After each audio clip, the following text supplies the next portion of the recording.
You're listening to Chameleon Church. Biblical Antidotes for the Modern Man. With your host, Allan Aguirre.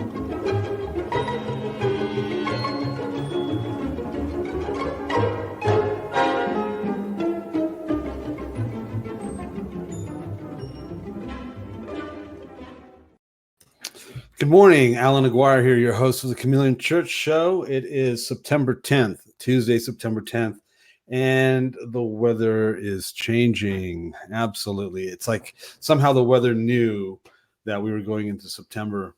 You can tell it's darker than it has been. It's what else?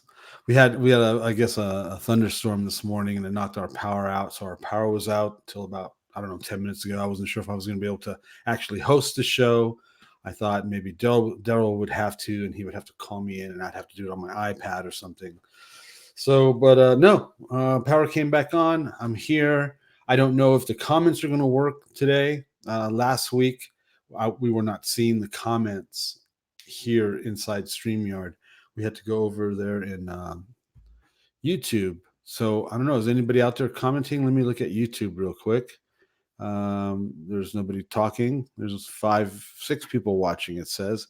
Can somebody say hello in the comments to test the I see my comment, but that doesn't really necessarily mean anything. Anyway, my name's Allan Aguirre, coming to you live and direct from beautiful Park City, Utah, where they're saying it might snow this week at the 8,500 elevation level. So that'd be right above the Montage Resort. Right below the top of Guardsman's Pass. Could actually see some snow this week. What else? September 10th. Oh, man. Let me bring in Jamie. I know Darryl's trying to get in. Darryl's trying to get in here. Good morning, Jamie. Good morning. How are you? You look like our news correspondent somewhere in the Middle East with that shirt on. I'd rather be in the Middle East, to tell you the truth. Oh, my gosh. Hey, we got some comments. Okay, yeah, there we go. There's people there. Good morning. Got to say, yeah. Yep. So, Jamie, tomorrow is 9/11. I know. Wow. I remember saying when 9/11 hit, we were making a record. We were making a Spyglass Blue record, and my drummer was his name was Chris. He lived in Alaska at the time. We brought him, even though he was below the lower 48 initially. He was living in Alaska when we were making this record. I remember he was sleeping in our RV, and I remember getting up in the morning and going to him and waking him up and saying, "Hey, man, you better get a hold of your wife and let her know you're not going home today." I guess he was going to fly back to Alaska that day. My father-in-law was somewhere on the other side of the planet. That's a trigger. I just triggered somebody because I said other side of the planet. Anyway, he was on the other side of the planet, and he was. I forgot how long it took for him to get home, but I remember watching the second plane hit, and I remember immediately thinking, okay, we're really screwed, because if this is not an inside job and this is an actual terrorist attack, how could we allow this to happen? I mean, we're the greatest country in the world. How could we possibly allow someone to fly into our buildings in lower Manhattan? If this is not an inside job, how is this absolutely possible to happen? And we're screwed if an actual if an enemy of some sort, even if it is domestic, to be able to fly into these towers. If it is an inside job, we're screwed. So we're screwed either way, if this is an inside job or not an inside job. And I'm not necessarily interested in having this conversation, as far as there's there's information out there. I just remember thinking that when it was happening, we're screwed either way. If it's inside or not inside, we're screwed either way, because this is actually happening. It changed everything, man. It changed everything. Yes, it did. I mean, there's people out there that don't remember life before 9/11. And here's what the crazy thing is. The month before, people don't understand this. In August was when we the whole internet economy collapse. That collapsed in August. So it was there's just too much going on, man. There was too much going on that. There's too much going on right now. I remember that really well too. I remember watching it on TV. I was in Oklahoma. Actually, we were doing a rude awakening back in those days, and I think Michael was out of the country. He was in Greenland, I think, and it was an interesting time, that's for sure. That first one hit, and then once the second one hit, Yeah, it was something else. And that did change everything. 3,000 people, it was amazing. It was amazing. A lot of people joined up, went in the service at that time. yeah, they did. A lot of people did, and I remember there was a short time of like solidarity as far as a nation, because it's like, how can you be petty with each other when this thing has happened? There's something else going on here. There's a whole thing going on here. I don't know. I mean, I don't consider myself. I to an extent, I guess I would consider myself a conspiracy theorist, but I'm really not. I mean, I know there's stuff out there. I know there's stuff that goes on out there, and there's very little I can do about it because I'm just a private citizen. But man. Well, that was an interesting time for me in my life. I mean, I'd started I'd been 2 years into doing a Rude Awakening. We did it for like 6 years, 7 years together. And there's we were doing a lot. There was a lot going on in the world and in the spiritual world that we were in. It was hidden. And it's, again, we're at a time, and a critical time. I mentioned that I met in Washington, El Shaddai, when I was in Oregon. I went up to see Mark Biltz, who was a friend who helped me out in the earlier days, and he had Jonathan Cahn there. This has been about 4 years ago now. I know his whole Harbinger book, man. Right, and so when they walked in, I just, was where I was sitting. He has about 700 people in his congregation. And in that congregation, they walked down the aisle, and I met Jonathan Cahn then. Then later I talked to him. It was kind of an interesting time. But I followed him, and he's just come out with a new book called The Oracle. And can you see that? Yeah. And he came out with that. And this is really an interesting book because he shows the Jubilean occurrences of 50 years, and he shows it with history starting 67, Mark Twain going to Israel and calling it a desolate place, and how those particular verses, that verse is in the scriptures. I think it's Genesis 29:22. Where it talks about the whole place when Moses was prophesying the future. But he shows how the parasha, on the day that it was supposed to be, when it was being said in the synagogues around the world, that the Jewish people were saying that particular portion at that very moment when Mark Twain was walking the streets in Jerusalem. Amazing how God's timing. And this whole book is based on a lot of those mysterious things that happened according to Scripture in history, along with the Jubilees and along with the parashas. So you can actually go through the book and see the different parashas that happened on those Saturdays at the specific feast day at a specific time that were definitely oracles of God that changed history. And 2017, 1867. Exciting, very exciting to see it. So I'm about a third of the way through the book. I'm pretty excited about seeing what else he has to say in it, because he will go into the future. He mentions the United States and he mentions President Trump. It's all in there. So it's a pretty interesting book.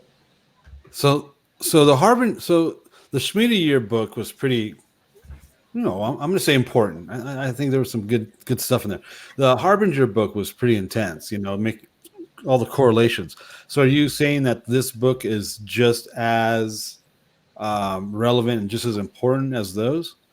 Well, actually, I've watched some of the interviews with him. He feels on Sid Roth that this is the most important book he's ever written.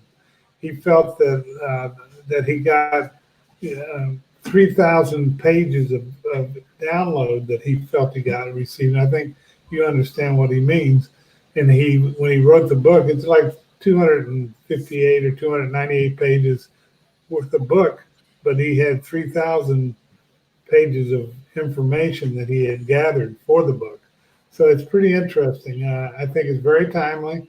It came out a few days ago, and I knew about it, so I've gotten it early, and I think it's going to be quite timely. It's going to probably be bigger than the Harbinger. Wow. Can you show us the cover again? Sure. The Oracle. Jubilean Mysteries Unveiled. The Jubilean Mysteries Unveiled. Yeah, I've heard about it. So there he's got the Harbinger and the Shemitah, right?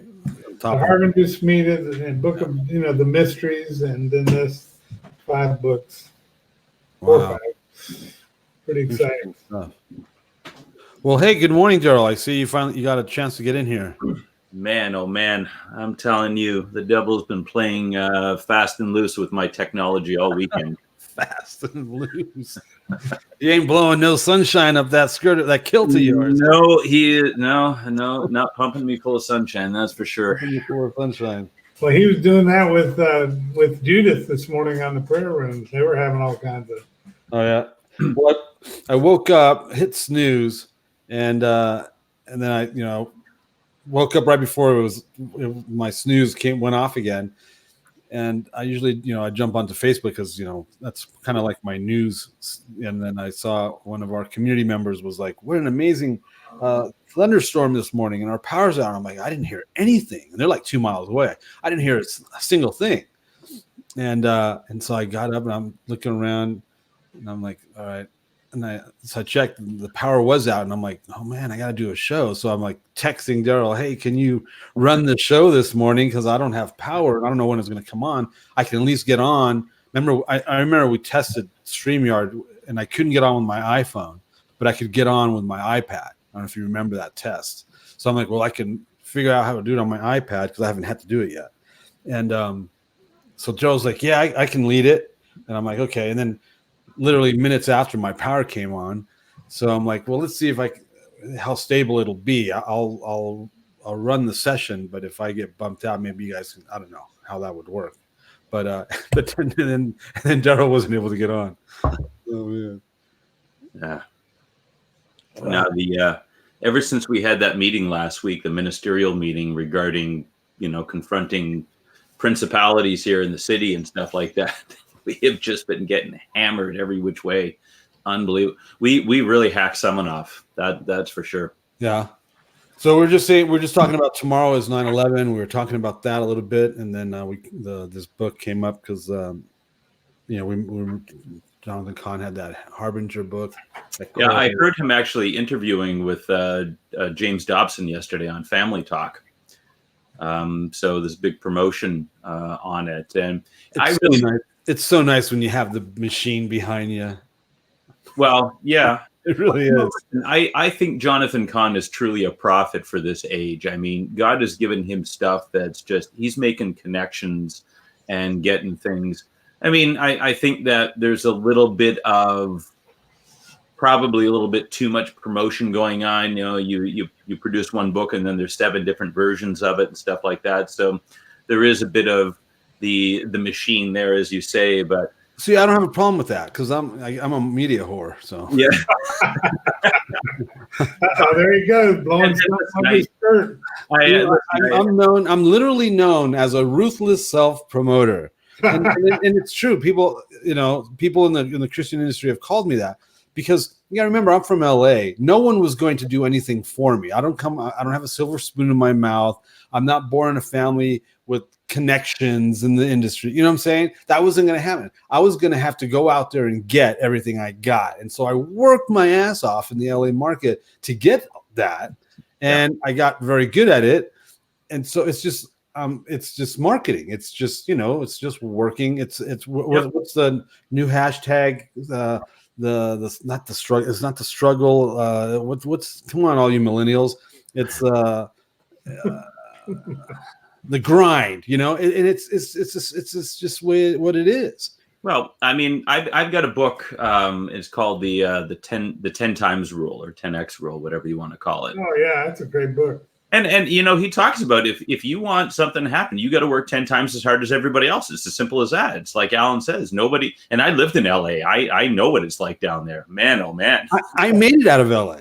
Can you believe that? That's how hard. I mean, I appreciate that you just said that, because if you don't know what it's like in LA when it comes to this industry, then you don't know. And to I was, of course, in a different industry. I wasn't in the music industry, but in the religious industry too, it's no different. Yeah. So if you know what LA is like, and so that's why I made it out of LA, because if you understand what that means, you go, whoa, because it is a big whoa. I knew a guy, he did sales. He was, he was one of those guys, he did sales, and he was a master salesman. He could sell, what are all those hyperboles? You could sell your mother, whatever, This guy could do that. An Eskimo, yeah. He was that guy. Well, he was in LA once, and he, after 2 or 3 days, he called me, he goes, dude, I don't get this. I'm not selling anything. What is going on? I can't do this town. What's up with this town? Because it's totally different than New York.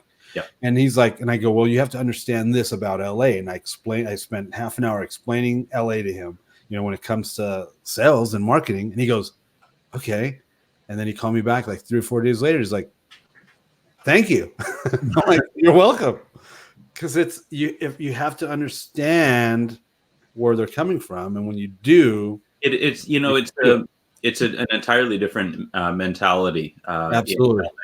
And the way I've just always described LA is that everybody's always going somewhere, but nobody's ever going anywhere. No, and that's exactly right. And that's the key right there. That's the key.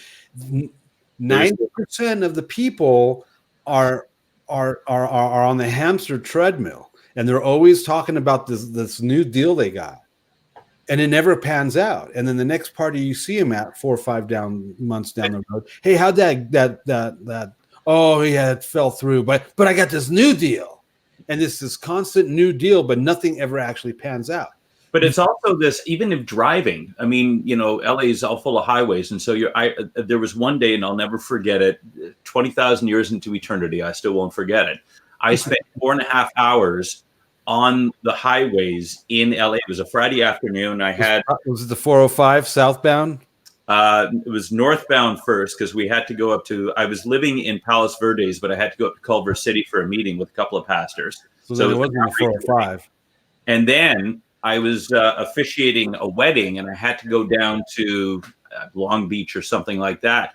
But it was a Friday afternoon, and then there was a big accident on the 405. So it took me an hour and a half to get down there.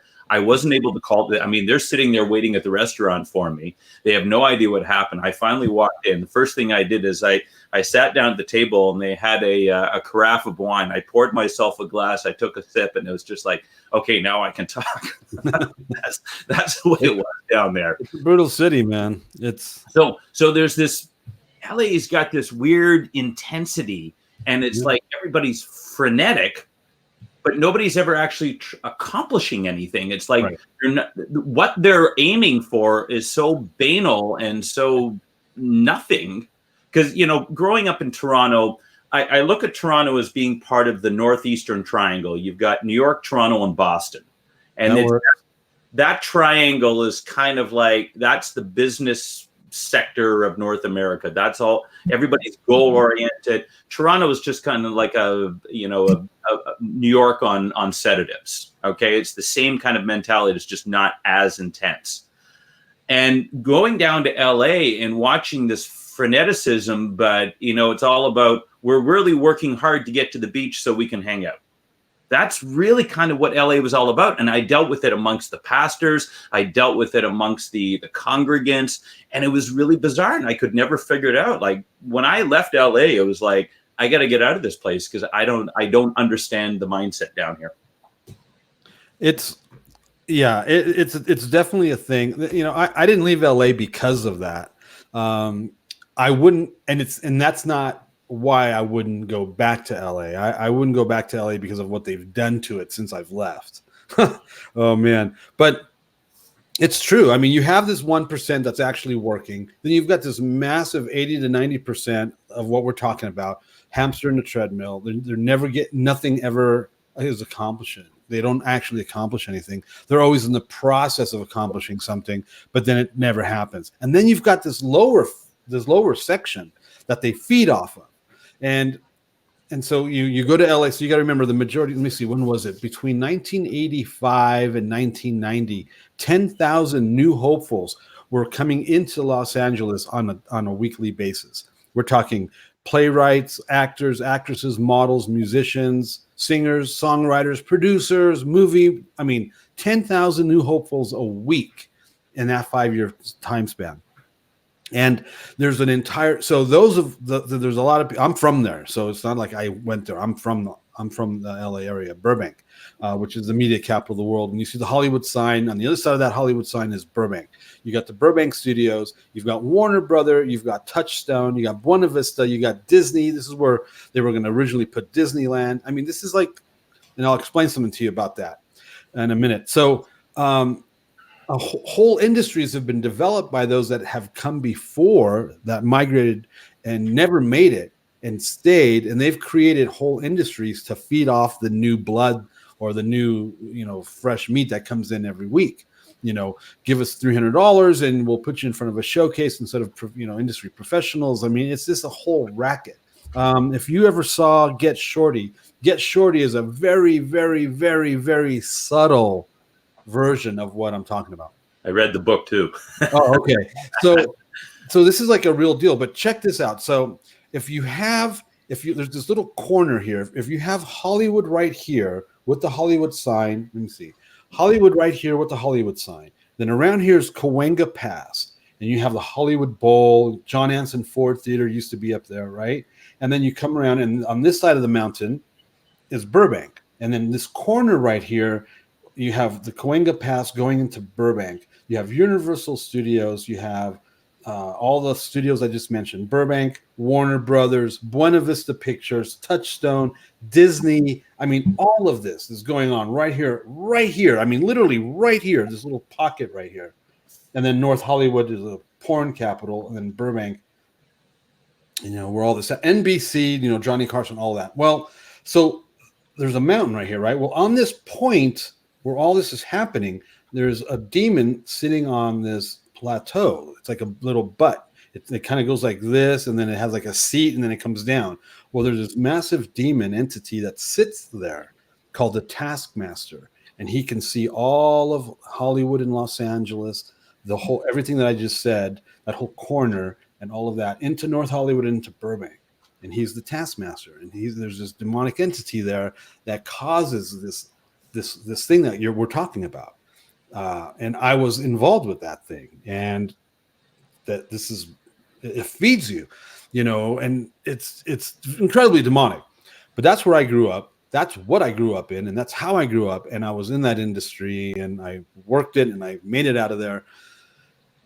And it will affect you, and it will change how you do things, no matter where you are, no matter what you're doing. The first time walking through Hollywood, I remember it was 2004, and watching what went on down there was just, it was very, very insightful.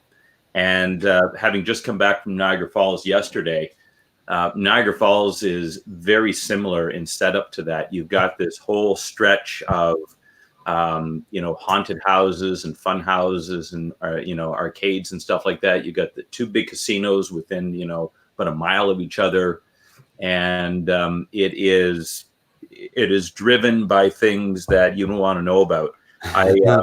I heard I have a guy who's an ex-police officer at my fellowship here, and he was saying that Niagara Falls has the most corrupt police force in all of Ontario, if not Canada, because everything that crosses the border, you got to go through them.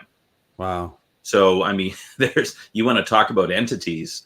And then you've got Hamilton, Ontario, which is about an hour down the street from Niagara Falls. And you've got a combination of the biker gangs You've got the mafia from New York that's operating up there. You've got the steel unions that are there. Wow. And you've also got the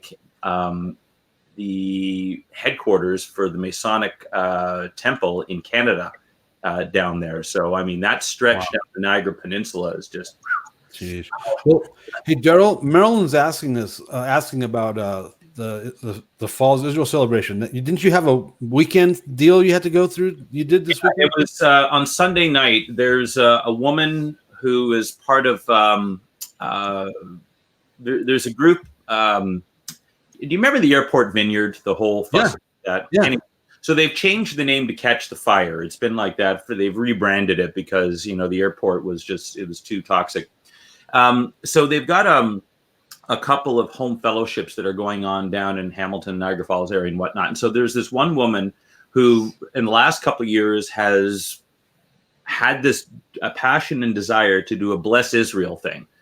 And so last year she started this, and they did it again this year. And so what they do is they just out in the park, right across from the falls, like you can see the falls from where we are.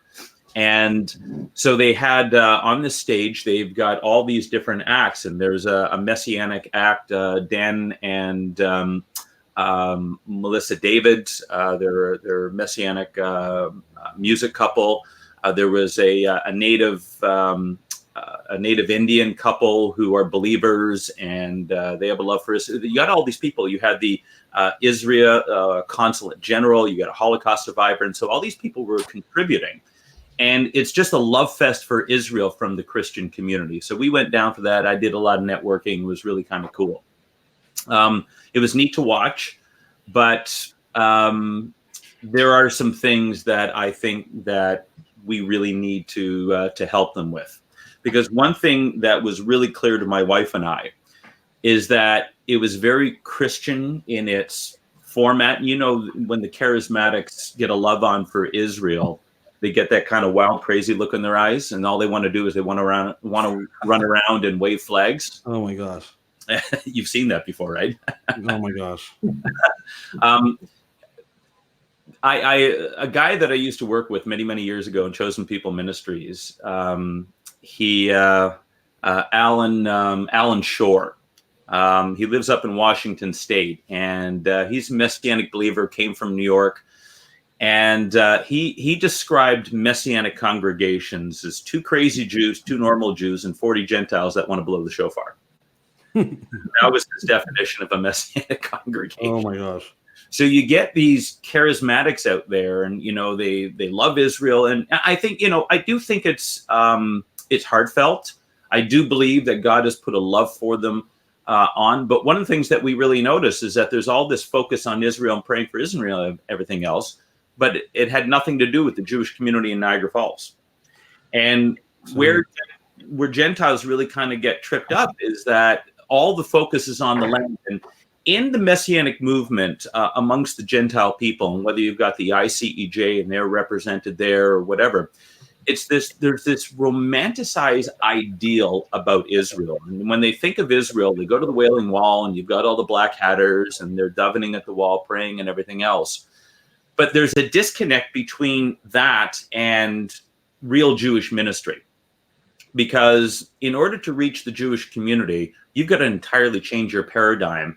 And coming at it with a Christian perspective, and, we love Israel, we bless Israel, that's not going to attract the Jewish people. It's not going to do it. You're not going to reach Jewish people with the gospel with that kind of presentation.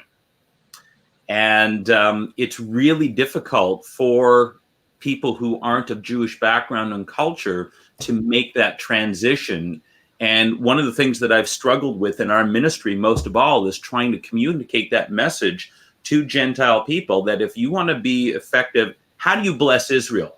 You share the gospel with the Jewish people. It's not just about funding projects and, bringing immigrants back to Israel and stuff like that, which I'm actually against. I don't think bringing unbelievers back to the land of Israel is a good idea. I think you reach them with the gospel in whatever country that they're in, and maybe God's put them through hardship in order to bring them to Him.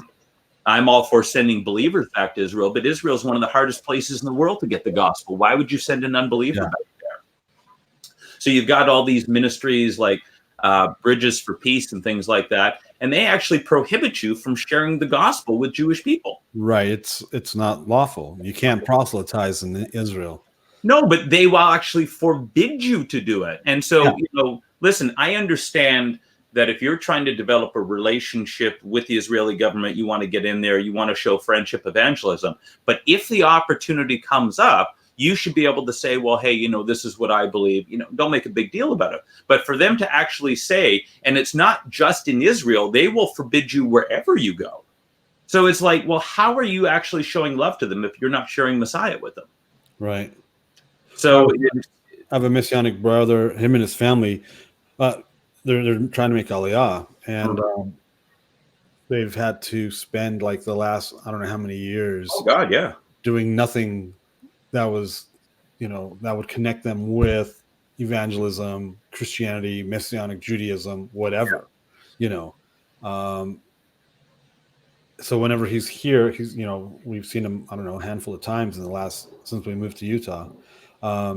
He's got you can't add him to any of your social media, because if they do a search on me, they'll find all sorts of stuff, He's there now. He's there. So he's been having to go in and out of Israel for like the last handful of years. Right.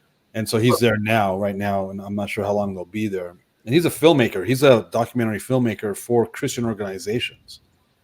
There's a wonderful, always in very questionable, countries where you can't have those stamps on your passport. Right. Exactly. One of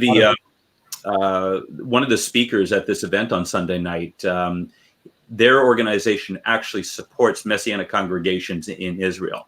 And there's a guy I could really connect with, because Messianic congregations struggle in Israel incredibly. The Orthodox in Israel, they have an inordinate amount of power and influence, and they are very, very hostile to Messianics, like to the point where they will, a number of years ago, there was a Christian pastor who got a bomb in the mail. And I was just about to bring that up. Do you know about that story?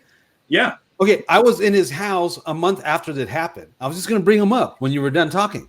Wow. Yeah, so he's like Puerto Rican or something like that, and his wife's a New York Jew, and they've been living there in Ariel, and it was on Purim. Right. The gift was left on the door. They lived in a condo. And they had an upper condo on the third floor that they used to gather. That's where they had their meetings, was inside the condo. And they lived in a condo underneath it. And so the kid, Ariel, was like, 15. I forgot. He was 15 or something like that. I forgot what his name was.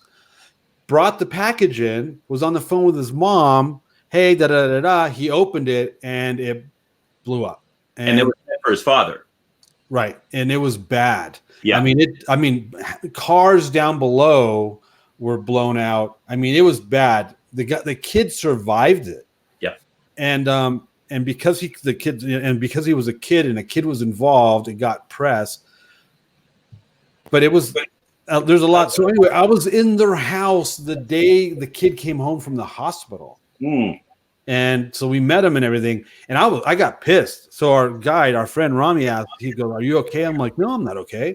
We're back in the States complaining about the price of gasoline. Freaking people are getting blown up over here because of Jesus."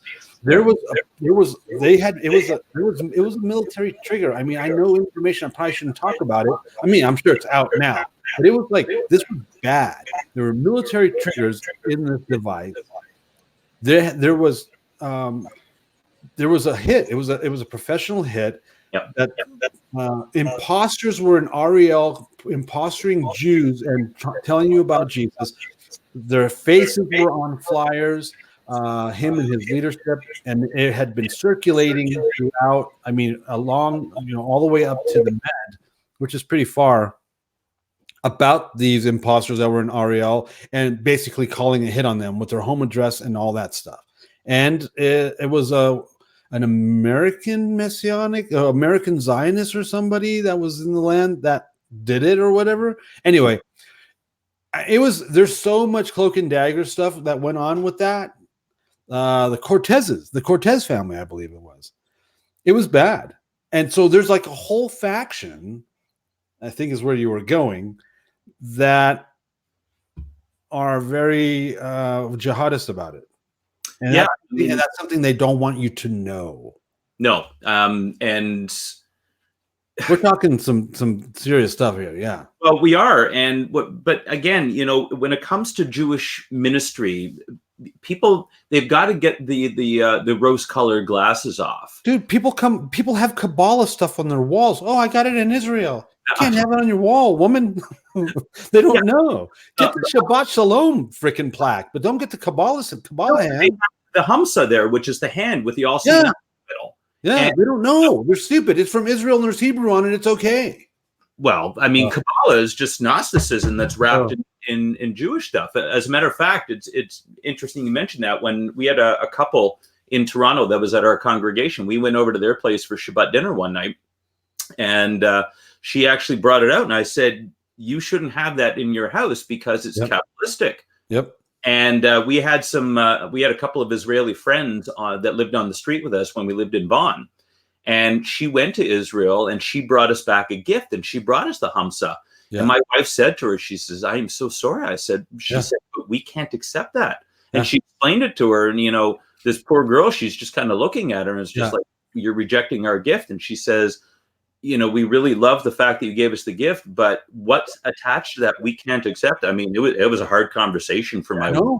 We've been in people's homes, and they're like, because it's almost like didn't we talk about Jerusalem syndrome last week? But it's like it's the same idea. It's like they're very it's like there's this weird thing they need to do.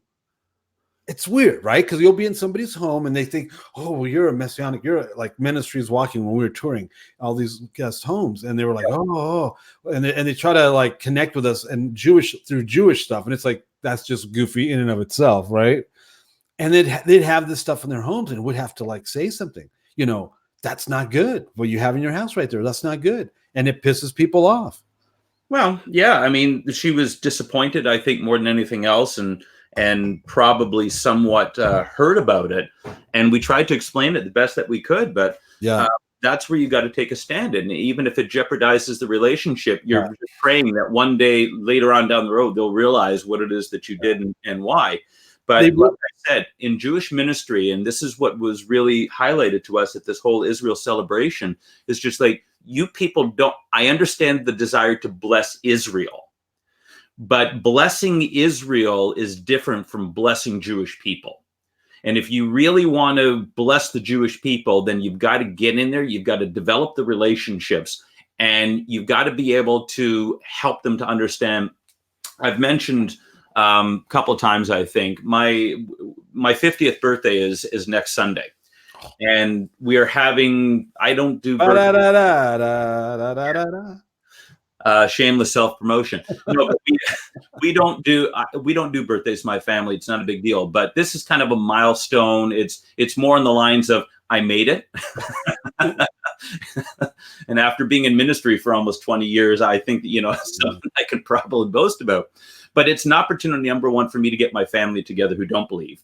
But number two, I've also said to everybody, instead of bringing gifts, we're going to take up a collection for the kids in Kenya. And actually, there was one person already on our chat who participates with Lamb Radio who sent us a card with some money for them. So thank you very much. You know who you are. Very cool. And, I told the pastor yesterday in Kenya, and he's really excited about it. He's really pumped. He's having me speak again this Saturday. So the guy's got me working twice a month now. But I've got also, in addition to my family, I've got some friends, some of whom are Jewish, who are coming up. They're going to participate. All these people know I'm a believer. And I have spent years cultivating a relationship with them. They don't believe what I do, but because of the fact that I understand their mindset, but because of the fact that I understand where they're coming from and I know the objections, I'm able to cross that divide. And it's not just about me being a wild-eyed Christian wanting to share Jesus with them, but rather that there's been a transformation in my life because of what Messiah has done. And I can recognize who he is. Thursday, I have a meeting in Toronto, the West End of Toronto. And I am going to meet Jimmy Hoffa's ex-driver. And the guy's got a book out, and they're making a movie about him. I think I heard something about that. Marvin, his last name escapes me right now. But anyway, he claims to know where Jimmy's buried. I'm just saying. Doesn't everybody? Yeah. No, he does know. Oh my gosh. But he was a What driver. a great role. Jack Nicholson does a great role. Great job on the movie. He was a driver for both Jimmy Hoffa and John Gotti. And he's 85 years old. His health is failing, and he is connected with a Pentecostal Jamaican who helped us coordinate the Toronto Seder. So she put me in touch with this guy. The guy called, we get on the phone. He says, Rabbi, this and that. So the reason I'm going to meet with him on Thursday is because he's got his book and he wants to give me an autographed copy. So I have an opportunity to get together with this guy, and it's going to be about 120 miles each way for me to go see this guy, to have lunch with him. And the three of us are going to get together. Now, Karen, she's got a relationship with him and everything else, and she's been able to kind of help him, but she has no idea how to preach the gospel to this guy. And so I'm going there. Guy's 85. How much time does he have left? I'm going there, and I'm going to sit with this guy, and I'm going to explain to him how it is that I came to faith in the Messiah of Israel. And I'm praying that God opens his heart for him and his wife, because, man, this is an opportunity. But this is what it's all about. Yeah. So you got this woman. She's, he calls her all the time about what to do and this and that and the other thing. But when it comes to the gospel, I asked her, so have you shared the gospel with him? And she says, no, because she doesn't know how. And this is where our ministry comes in and says, I grew up. I know the mindset. I know exactly what these people are thinking. I know the language and everything else. That's how you bless Israel. Right. That's how you bless the Jewish people. You don't just get together, wave a bunch of flags and blow a bunch of shofarim and then expect that, the Jews are going to come running. It doesn't work that way. You want to talk about hard work? You want to talk about promoting yourself and having to get out there and do the 10X rule in music ministry? It's the same thing in Jewish ministry. So then my white linen garb isn't going to help? Probably not. Well, thanks for sharing, Darryl. With Lynn's saying thanks for sharing that information. We knew that you were up to something this weekend, so thanks for that. And just in case, real quick, if you forgot, I'll be in Seattle. I'll be in your area, not this weekend, but next weekend. And this morning, there's a podcast that I was on last week that's just dropped this morning. That's where it is, Warrior Women of Faith. If you go to that link, you'll be able to see the podcast. I haven't heard it. I haven't heard the edit, so I don't know how incriminating what I said was, or how I always say too much. But anyway, that's the link to the podcast that just dropped this morning that I was on last week. I'll be in Seattle, not this weekend, but next weekend. And what else? What other information? Jamie, you're going to DC at some point today for some sort of convention rally thingamajigger. Is that what you're saying? Yeah, it's going to be held at the Washington Monument, and it's called the QAnon. It's the people that have been following Q since October 28th of 2017. It's actually, if you go on the internet, you'll find all kinds of negative and positive information about it. But it is a movement of a group of people that are patriots that are trying to keep America and make America great again. It's really interesting. It's fun. Well, those are all trigger words. Yep. We're just triggering everybody left and right around here. Oh my gosh. The guy, by the way, the guy's name is Marvin Elkind, and he was known as the Weasel. Oh my gosh. He's leading it? Marvin Elkind, Elkind. Marvin the Weasel Elkind, and he's got a book that's out, and he's also got a movie that's coming out about him. So pray for Marvin. Dang. Wow. That's crazy stuff. 85 years old, man. I get an opportunity to share the gospel with them, and this is why I get up in the morning. Yeah. Ooh, lightning. Came in perfect time. That's good. He's emphasizing you, Darryl. It's time to share the gospel. You hear all that? Can you hear that? Yeah. Yeah. See, That's how we get fires up here in the mountains. Is that lightning? God's giving affirmation, right? Yeah. Yes, sir. Oh man, I was looking at the Torah portion because last week we really didn't talk about. I don't know. It was one of those weeks. This week, it's already 8:30. We got some juicy content in the last 45 minutes. But man, there's a lot on this portion, and it's like I didn't get a chance to look at what's going on in the gospel section of this week. Maybe that's it, because there's a lot in this portion. The rite of the firstborn, that's always exciting. Ooh, the rebellious children part, I mean, that's just laws concerning sexual relations, those that are excluded from the assembly, sanitary ritual and humanitarian precepts, marriage and divorce, laws concerning that, Levites getting married, various commands. I didn't see what's going on here. What Matthew? Let me see what it's coming of the Son of Man. Ooh, the sun will be darkened, the moon will not give its light. The lesson of the fig tree. No one knows the day or hour. So we have the fall feasts coming up. The fall feasts are like, what's today? Like 3 weeks away. No, 3 weeks away. Yep. If you're on the Hillel calendar, it's the evening of the 29th, the 30th of September for Rosh Hashanah. Yeah, and based on the visible crescent, we're actually in line with the Gregorian. So today would be the 10th day of Elul. It's actually corresponding based on the crescent. So who knows what that'll look like at the beginning of the month. I don't know. Is there anything in here? Anything that you guys are like feeling? You guys feeling anything here regarding this portion? Is there anybody out there in Cyberland that has a question about this week's portion that we could address? Maybe we can approach it that way. Or do you guys have anything to say about this week's portion? Hang on. Laws of warfare in here. I like that.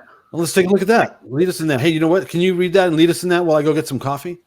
See what happens when you open up your mouth. What was that? I said, see what happens when you open up. I just want to get some coffee. Oh, I know. I know some assemblies that already have already done, that are doing like Yom Kippur today or tomorrow, that they actually think they're in the 7th month. Based on their group citing of the Abib. I talk about that and the complications of this very thing in my book, The Feast Unlocked, available from planetbluemedia.com, available from us directly. Get it now. You might be able to get it to it'll get shipped to you in time for the feasts. The ruthless self-promoter. Where's Kevin? I'm going to call Kevin because he's not here and he's not putting in this information. You give the guy a job. My gosh. Got to do everything yourself. I'll get to him, man. I'll let him know what I think. Give him a piece of my mind. That's right. PlanetBlueMedia.com. Selfless, ruthless self-promotion. Buy the book. Baby needs diapers. By Odo, the Peaky Blinders. Oh, did I just say that out loud? Sorry. Hey, so Darryl, do you want to bring up this warfare rules? Actually, sorry, that was last week's parsha. This week's parsha actually starts with domestic relations, and it talks about how in Deuteronomy 21:10, when you go out to battle against your enemies, and the Lord your God delivers them into your hands, and you take them away captive, and see among the captives a beautiful woman, and have a desire for her, and would take her for as a wife for yourself, then you shall bring her home to your house, and she shall shave her head and trim her nails. She shall also remove the clothes of her captivity, and shall remain in your house, and mourn her father and her mother a full month. And after that, you may go to her and be her husband, and she shall be your wife. It shall be, if you are not pleased with her, then you shall let her go wherever she wishes, but you shall certainly not sell her for money. You shall not mistreat her, because you have humbled her. And then it says, if a man has two wives, one loved and the other unloved, and both the loved and the unloved have borne him sons, if the firstborn son belongs to the unloved, then what has come to his sons, he cannot make the son of the loved firstborn before the son of the unloved, who is the firstborn, but he shall acknowledge the firstborn, the son of the unloved, by giving him a double portion of all that he has, for he is the beginning of his strength. To him belongs the right of firstborn. Both of these passages deal with God's permissive will, but not God's perfect will. The permissive will of God is, and people, these are one of these confusing passages in Scripture that people don't really understand.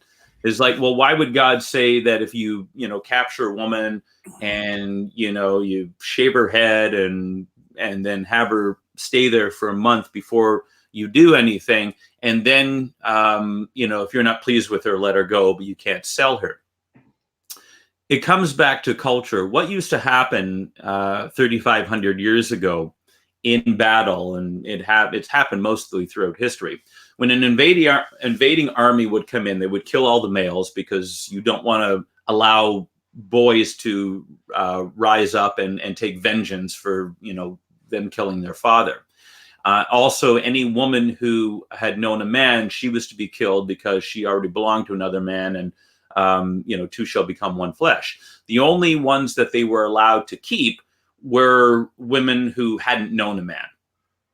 And so what women would do is, if there was an invading army that would come in, women would put on the eyelashes, the makeup, get their hair done, wear their best clothes, so that they might be deemed attractive to the invading army. And instead of them being killed, if they were found displeasing, they would be taken as captive. And so they would essentially be selling themselves to not be killed, but to be taken as a wife. And this is kind of the way things went.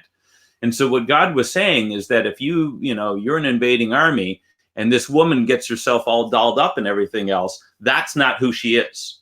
And so if you're going to take her as a wife, in order for you to find out whether she's pleasing to you or not, she's got to shave her head. She's got to trim her nails. She can't put on any makeup or anything. You are going to see her as she is.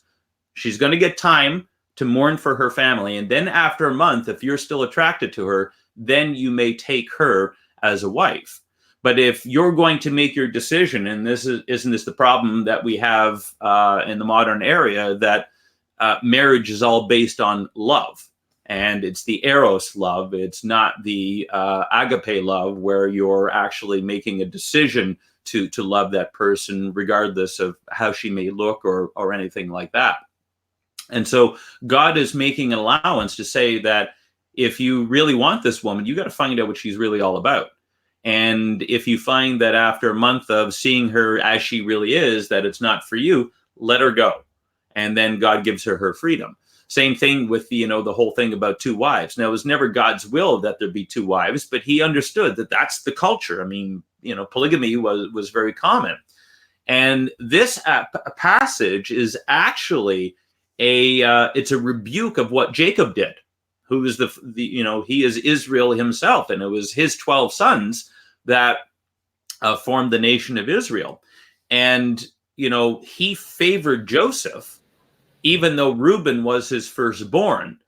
And so what Moses is saying here is that you can't play favorites. The order of birth is the order of birth, and it's not just based on how you feel. God has ordered certain things.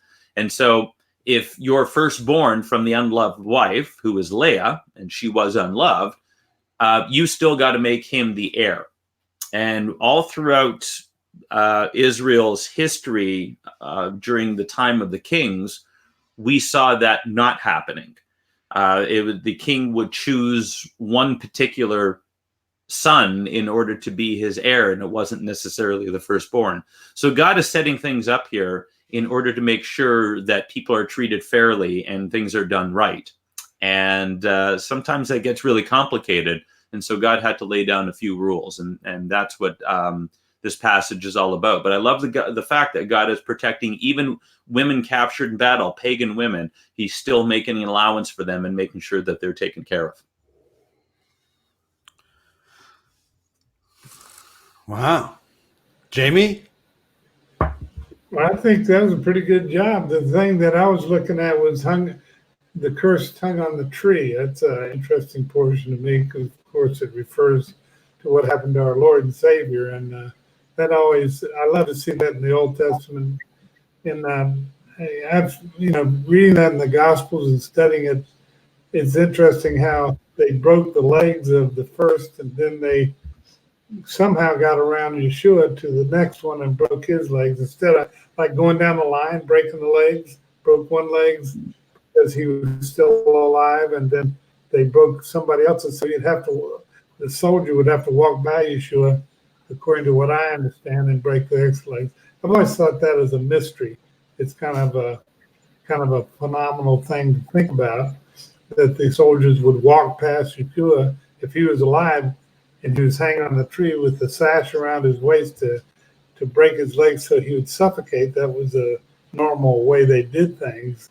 But they didn't do that with him. They walked around him to the next one, supposedly. Now, there is a guy named E.W. Bullinger that wrote and thinks that he can prove that there were four crucified with Yeshua. So he has all the different passages in the Gospels showing the reason why there were two malefactors, two different Greek words, and two dual lestai, which I think is kind of fascinating. So that part of the Torah portion this week is something I kind of was thinking about. Cool. Now I feel like I need to come up with something. I got some coffee. Hey, he's got coffee. I got coffee. Well, that's important. It is. It really is. Well, gee, now I feel bad because I'm not prepared. Well, we weren't either, believe me. Oh, man. Acknowledge the firstborn. Yeah, and as a matter of fact,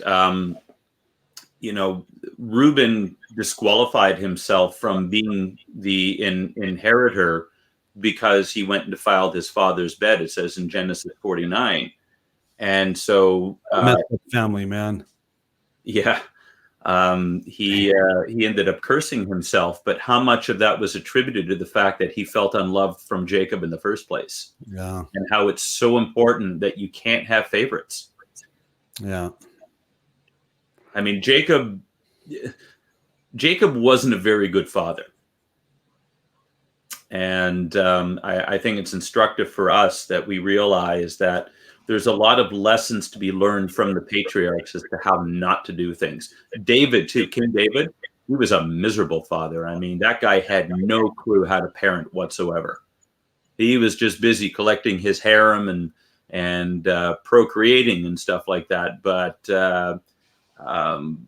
you can't find an example much worse than how David managed his household, and it led to the destruction of the kingdom. 4 centuries later. It gives me hope. That's a great point. I was listening to Jeremiah Johnson, a guy and he was talking about morality and how Christians, a lot of times, and I know this from my own experience in life, we take this grace thing and they take the patriarchs like David and they say, look what he did. So I guess, we got grace that we can get away with some of these things, which is absolutely a lie from hell. Like you were just saying, these are not in the scripture for us to say these are examples for us. These are examples of what not to do, not what to do. And we need to realize that, just because David did it doesn't mean you can do it and get away with it. I mean, who the heck? And we're taught that. We're taught that kind of grace lifestyle in Christianity. It's something that it's really slippery, really snaky of the devil. I mentioned how, I think I mentioned it in my other book. This thing is spiritual, available directly from us at Planet Blue Media. Hey, don't do that. You promote it. Tell us what it says. By this time, no. And then in May, I should have another one. Good. Knowing people, that's my writing. Anyway, I mentioned how, so and so or whatever is an exception to the rule. Don't be an exception to. If you're counting, if all your eggs are in that basket of being an exception to the rule, that's like those are you can't live like that. No, it's the grace thing. Oh well, I know a guy who walked out on his family. And when he basically walked away from the Lord and everything. I mean, he just walked away from everything holy and pure and godly. And after he walked out, he was confronted with the fact that what are you doing? What are you thinking? You're going to stand before God and you're going to have to atone for this. You're going to have to give an account for this. He's like, I'll worry about that when I get there. Well, what are you going to do? Like you're going to wax poetic.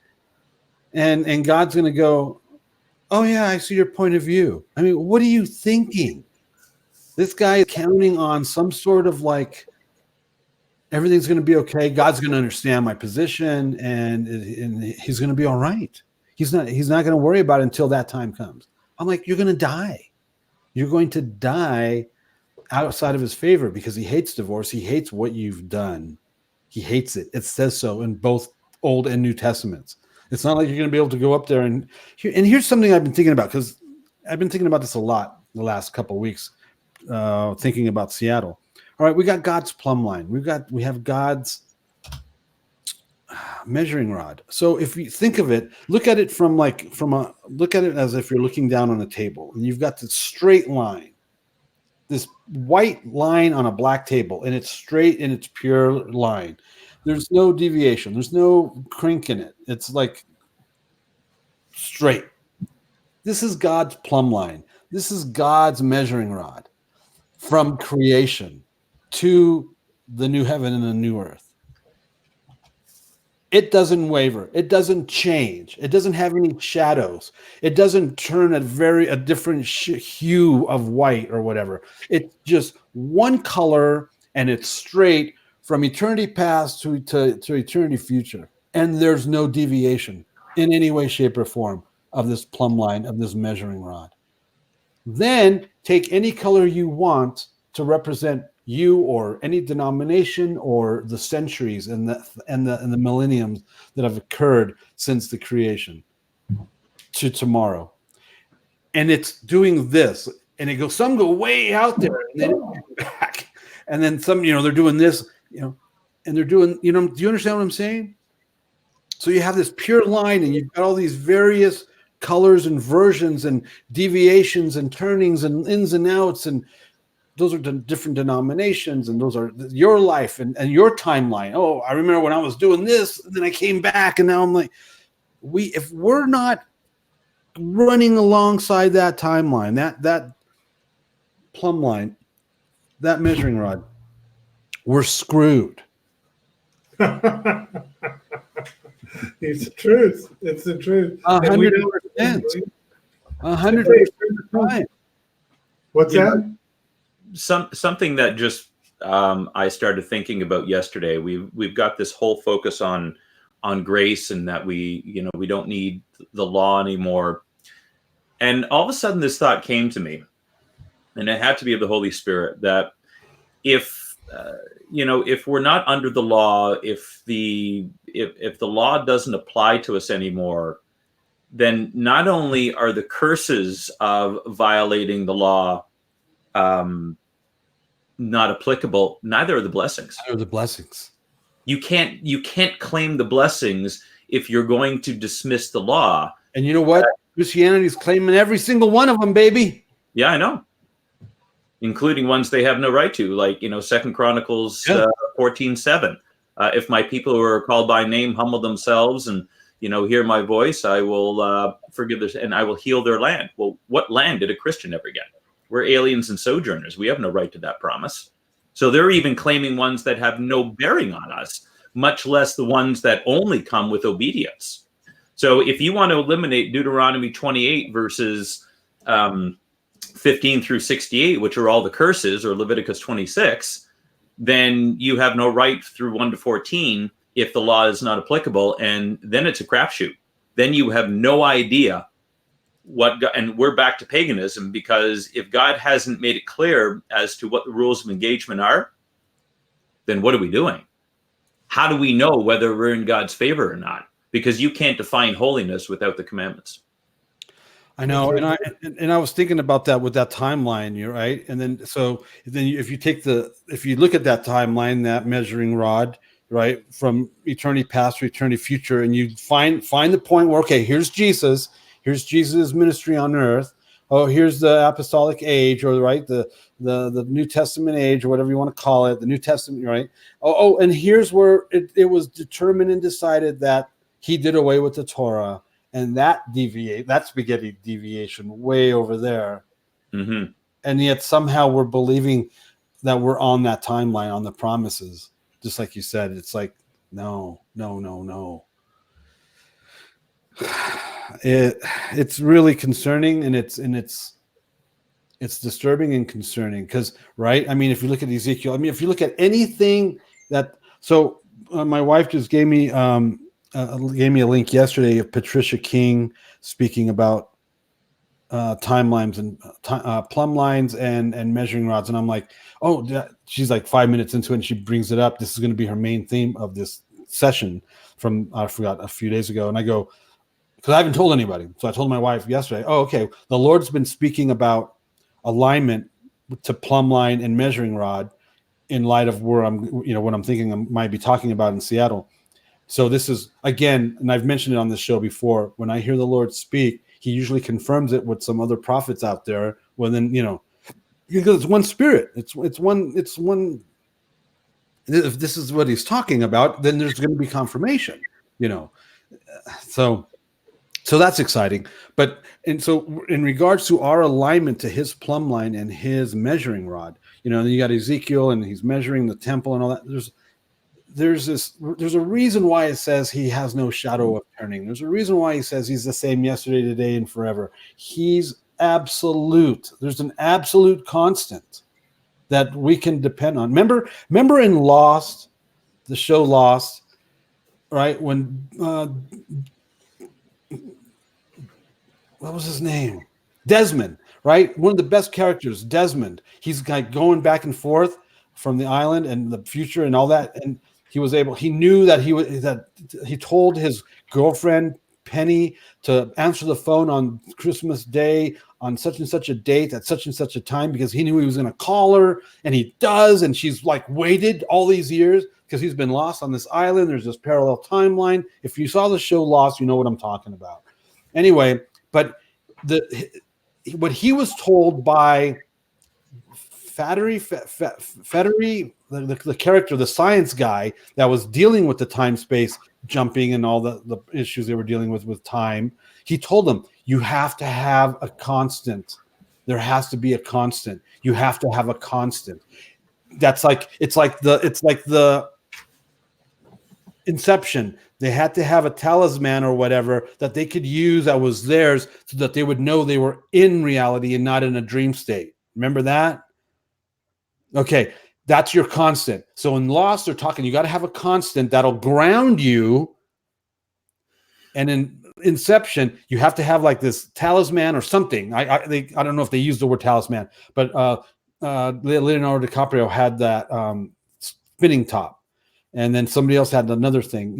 You had to have this thing, this object that would anchor you to reality out of the dream state. In Inception, in Lost, you had to have a constant that would ground you. Well, David Flynn says that the Ark of the Covenant is God's constant for man, and that God anchors himself to our time-space continuum since he's outside of it. He anchors himself to us through the Ark of the Covenant. So we have to have a constant in this line, this plumb line, measuring rod from God, God's eternal past, God's eternal future. We have to have a constant to stay on that line. That's Messiah. Messiah is our constant. And out of our love for him, we keep his commandments. And by keeping his commandments, right, through the power of the Holy Spirit, we're ensured to stay in that constant, that timeline, in that measuring rod, in that plumb line. Does any of that make sense? Because if you don't keep his commandments, you're way over here. You're doing the spaghetti thing. And whether you come back or not, you're doing this. He's straight. You got to stay straight. You can't be doing this. We just lost Darryl. He didn't like what I was talking about. He said, screw this noise. I'm out of here. All this blasphemous. That was good. Straight and narrow path. I like it. It's true. I think we really miss the fact that there really is a fear of God that we better have. And there is an angel that's writing down everything that we speak or say or do. And if we don't realize that or don't even face that, we're going to be facing some burning of trouble or whatever's on our bodies that we're carrying with us. We need to get rid of that stuff. Repent.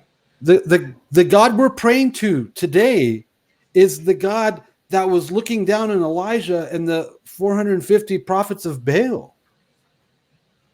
It's the same God. Amen.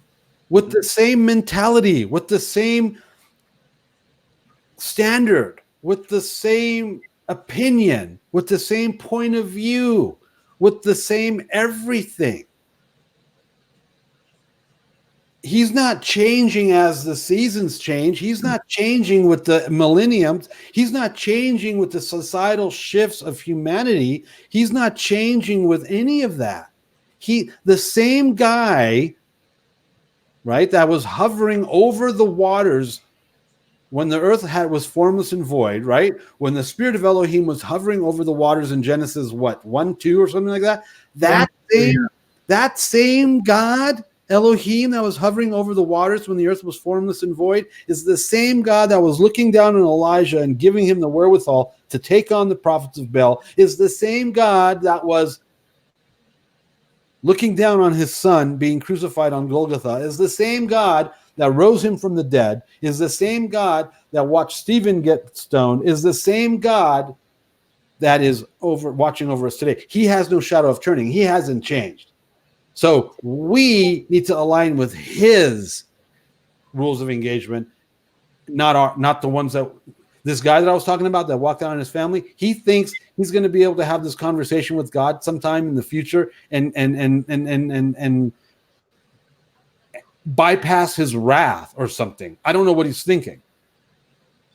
But we do the same thing. We're like Israel, right? How many times did Israel think they had changed God's heart or God's mind, right? They constantly thought they were going to change his mind. And he's like, what are you talking about? Boink, Well, and 1 Corinthians 10 reiterates that for us. It says that these things happened to them in verse 6, that these things happened to them, speaking of Israel, that we should not crave evil things. And it's talking about them falling in the desert. Right, and then Paul, right? You're talking about Corinthians? Yeah, 1 Corinthians 10. They were written as examples and warnings to us. And verse 11 says, these things happened to them as an example to us, upon whom the ends of the ages are written. God is the same yesterday, today, and forever. He does not change how he deals with things. And one of the things I tell churches all the time is that God deals with the body the exact same way that he dealt with Israel. Yeah. And the key to that is that God deals with us corporately. He doesn't just deal with us. I mean, everybody's running around, and I've spoken about this many times before, and it's really an expression I've come to detest, and that is that Jesus is my personal Lord and Savior. Have you made Jesus your personal Lord and Savior? You can't do that, because he's not. He is the God of the universe, and he happened to have mercy on you, invited you into his family. He's not personal to you. You can have a personal relationship with him, but he ain't your personal Lord and Savior. He is the Savior of the world, and he deals with the world the exact same way all over the place. Sorry? I have to correct you. There's a Depeche Mode song called Personal Jesus. I have to go with that. That's a vile song. Billy Idol also had one about the bobblehead Jesus. I don't know if you know about that one. I don't think I know about that one. Oh, you want to talk about outright blasphemy, man? Oh, man. Sorry, I just had to throw that in there. Yeah. You're getting a little heavy. I know. It happens here. But this whole idea that somehow or another God is now the long-haired, blue-eyed, Lamb beside him, looking up into the heavens with this. That ain't. Look at Revelation when he comes back, or look at the Slaughtering kings. What? Slaughtering kings. Yes. It's the fire in his eyes, and the Daniel, or rather John, rather. I mean, he falls on his face in terror and fear. Same thing with Daniel. Daniel had to be revived by the angel when he saw a vision of the conquering king when he comes. It is a fearful thing to fall into the hands of a living God. Our God is a consuming fire, the author of Hebrews says. And for us to treat him so callously and to dismiss his holiness and thinking that it's all about grace and everything else, that is the Jesus of hell, and it will send you there if you cling on to that. You were talking about, you alluded to this. The warning is, don't be deceived. God is not mocked. You will reap what you sow. Galatians 6:9.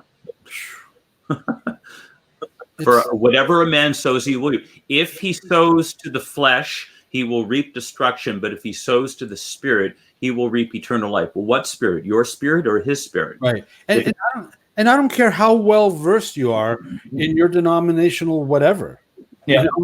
There are people out there that are convinced their denominational whatever is true. And then, but if again you put it up, you run it alongside that plumb line. When you run it up alongside that measuring rod, how far away are you from, and they come in and they swoop in. There's always a little bit of truth in all of that. We can't. This is being tossed to and fro by every wind of doctrine. No, rooted in the rock of salvation of the Torah. Jesus says on the Torah of the top, the Sermon on the Mount.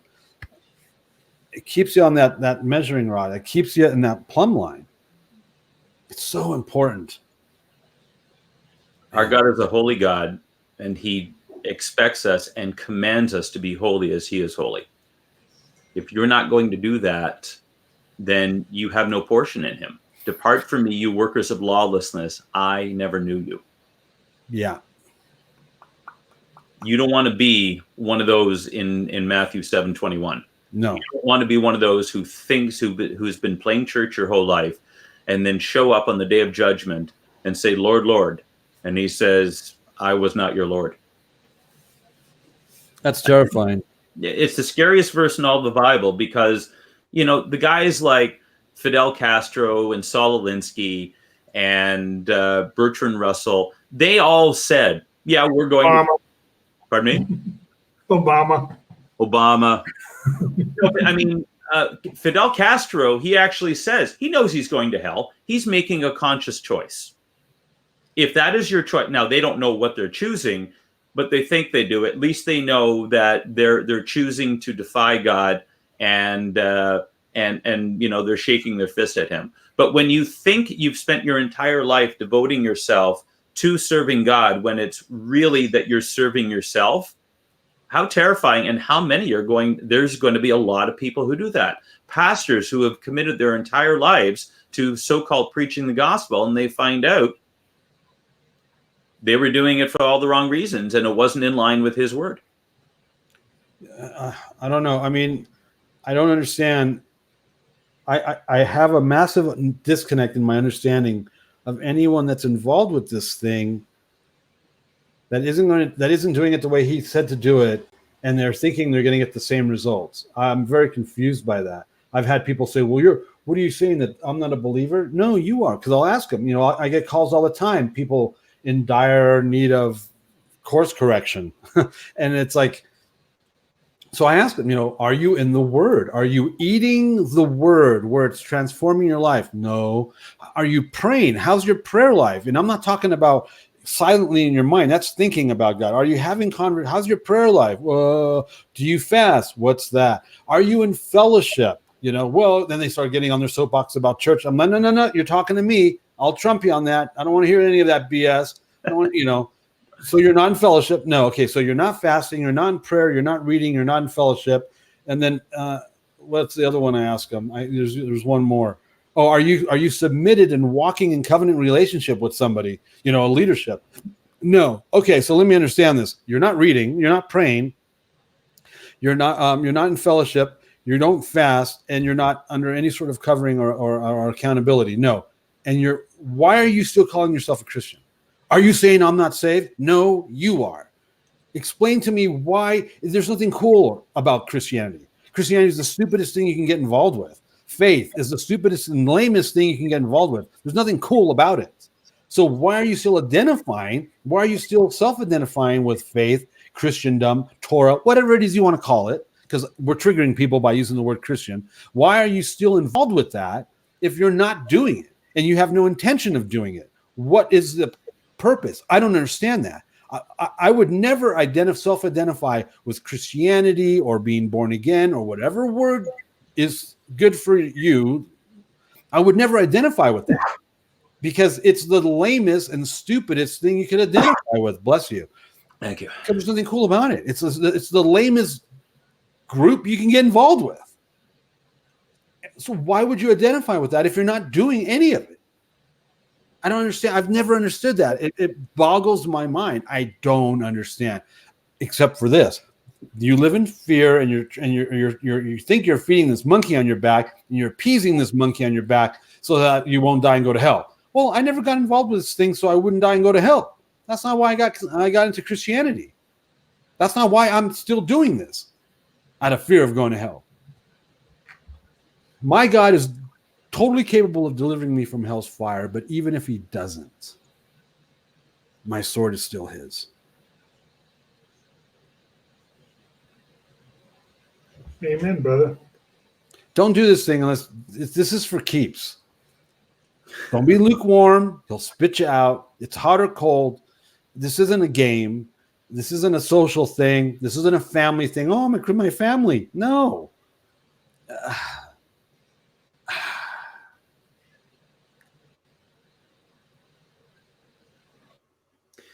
There's a song, and it comes from the Psalms that we sing in the Messianic movement, and it says, "We choose the fear of the Lord."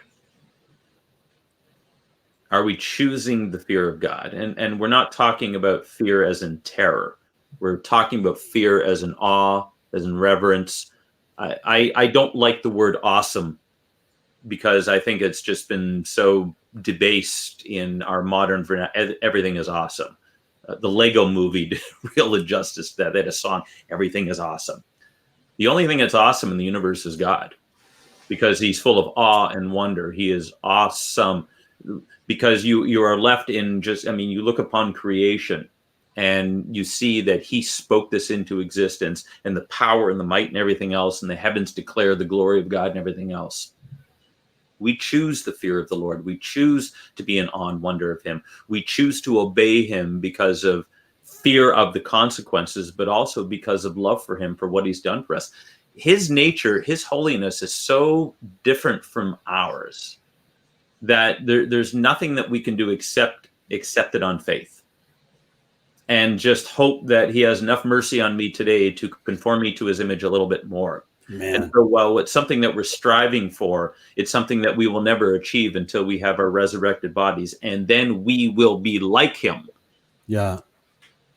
But in the meantime, we got to fight the world, the flesh, and the devil, and all the crazy stuff you got to deal with, and the persecution, the warfare, and everything else. I don't understand why life has to be so hard sometimes. Sometimes I resent it. Sometimes I fight against it. Sometimes I say to God, why does it have to be this way? I get like Job, and God understands that. But as long as you're striving toward the higher calling, as long as you're pressing on, and when you press, you're meeting resistance. And it's something that we have to continue. And the higher the calling, the more the resistance. Yeah. I think you use the word press, and in that light, I think of the Garden of Gethsemane, the amount of olives where Jesus is being squeezed, he's being pressed, he's being harvested. Mm-hmm. Jesus is being harvested the night that he's arrested in the garden. I allow the Father to harvest me because I want the pure oil of his Spirit to come out of me, because I want to hear, "Well done, good and faithful servant." Yeah. Not make him well done.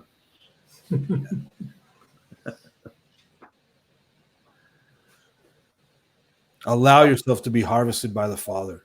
Amen. so that the pure oil of his spirit can come out of you, right? Allow him to pour you out so he can fill you up anew, so that he can pour you out as a drink offering. That's the key, to allow him to fill you with his spirit so that he can pour you out as a drink offering. Amen. Amen.